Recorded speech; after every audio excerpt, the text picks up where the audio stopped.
And I appreciate what you said about trying to make the IRS more, do a better job, and you can always do a better job, and I very much appreciate that.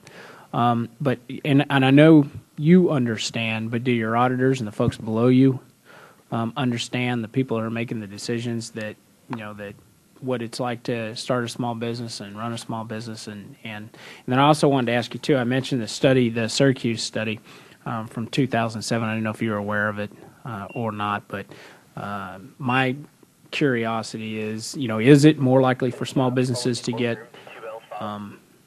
audited than larger business? The study was pretty clear, but I just ask you to comment on that. Yeah, a couple things. One, on your question about people understanding small businesses. One of the first things I did when I came in, because I'm a big believer that if you're going to run a government agency and if you're going to operate with the power and authority of law that a government agency has, you need to be very focused on understanding the impact on the people that you affect. And so the phrase I always use with our people is we need to walk a mile in the taxpayer's shoes.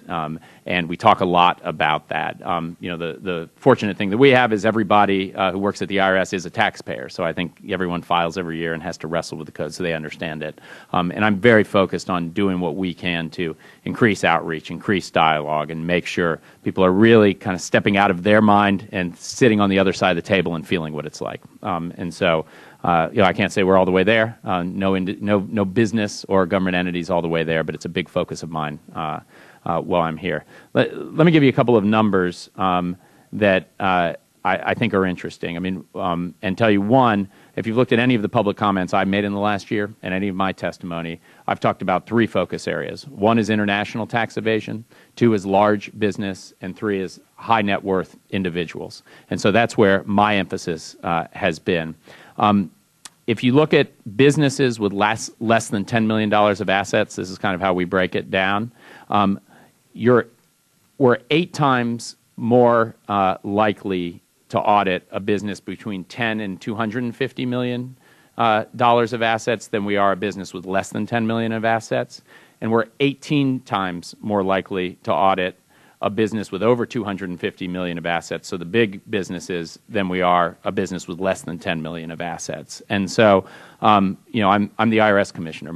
One of my jobs is to have every American feel like we're keeping an eye on everyone so that your neighbor is paying and your competitor is paying. So I wouldn't say that we don't have good audit coverage everywhere. I wouldn't be doing my job if I said that.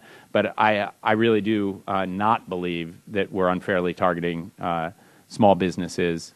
And the numbers pretty much speak for themselves, that you're a lot more likely to get audited, 18 times more if you're a very big business than you are if you're very small.